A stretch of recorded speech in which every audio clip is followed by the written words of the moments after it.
people should not be walking around with masks. You're sure of it? Because people are listening really closely to this. Right now, people should not be walking. There's no reason to be walking around with a mask.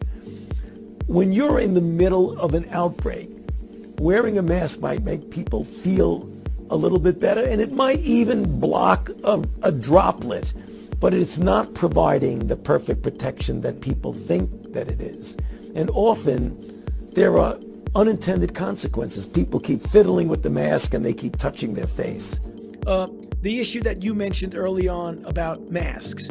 I mean, back then, the critical issue was to save the masks for the people who really needed them, because it was felt that there was a shortage of masks. Also, we didn't realize at all the extent of asymptomatic spread, and that a person who could be without symptoms at all could be inadvertently and innocently spreading it to someone who was uninfected, when you don't even know you're infected, because 20 to 40% of the people who are infected don't even know that they're infected. Throughout the past 8 months, we've been constantly reminded that the term mockingbird media is a well-deserved title. Right now, if you look up the term pandemic fatigue, you'll come up with dozens of results, many published today from just a few hours ago as I sit here and write the script for this video at 2 p.m. Eastern Time, October 26, 2020.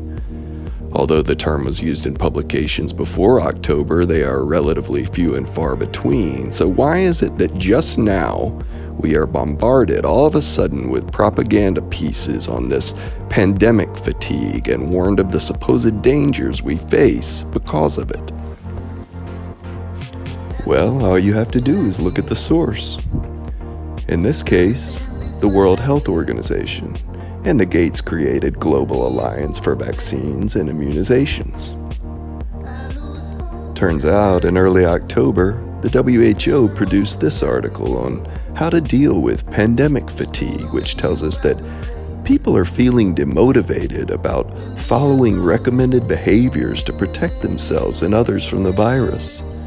In light of this, they recommend 4 key strategies: understanding people, engaging people, helping people, and acknowledging the hardship and the profound impact that the pandemic has had on their lives. In late September, Gavi published this article on what exactly pandemic fatigue is and how it could sabotage the fight against COVID-19 heading into 2021.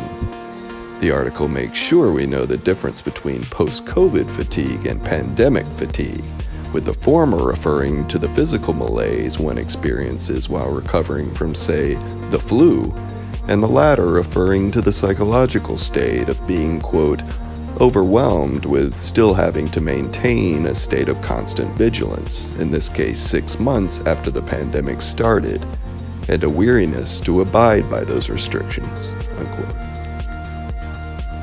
The article acknowledges the lingering effects of the lockdown and second lockdowns, including psychological and emotional issues as well as financial issues, and warns us to not get complacent about wearing masks and physical distancing and about the risk we all face of reinfections. They tell us that some pandemic fatigue seems to be caused by conflicting public health messages, and that misinformation may have resulted in many to think that the disease is not as bad as they have been led to believe. They caution against the disastrous results from failing to learn lessons, whatever those may be, and warn us that life in 2021 will require just as much vigilance, noting that scientists have modeled future scenarios of how the pandemic may evolve, and that none of these models include a scenario in which the virus disappears. So that's where all these articles come from. The experts, the scientists, the computer models. That's where we get the term pandemic fatigue. But at the risk of having the gall to question the experts and the scientists and the models, I think they got the diagnosis wrong. Because it's not pandemic fatigue I'm suffering from at all. It's bullshit fatigue. It's disinformation fatigue, gaslighting fatigue. That's what I'm fatiguing of. This whole time, for 8 months now, they've flip-flopped and been wrong on just about everything imaginable. You remember when they said this was just to flatten the curve? 2 more weeks. You remember when they told us that racism was the real public health issue and excused the riots and let everybody just burn down the cities while at the same time condemning those who just wanted to peacefully assemble to protest the lockdown?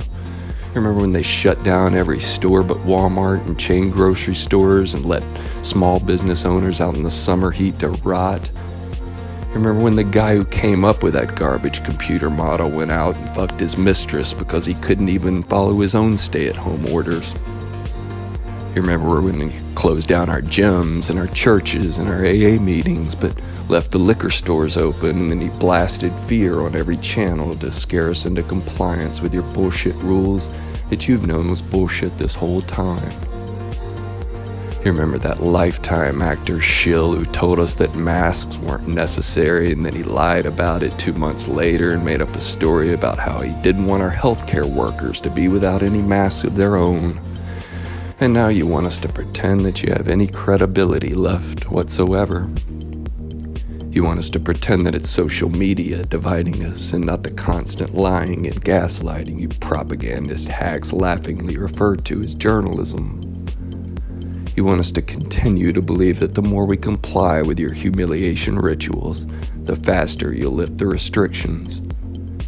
You want us to continue to believe that we should just give up on normalcy because of a virus with a 99.9+% survival rate.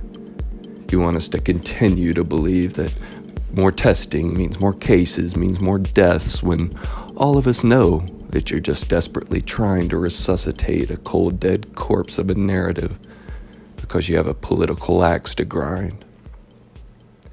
You want to cancel our holidays and sow discord and distrust amongst each other by training us to look at our fellow human beings as faceless, expressionless bioweapons. We can't let it get any closer than 6 feet away. No, it's not pandemic fatigue that's bothering me at all.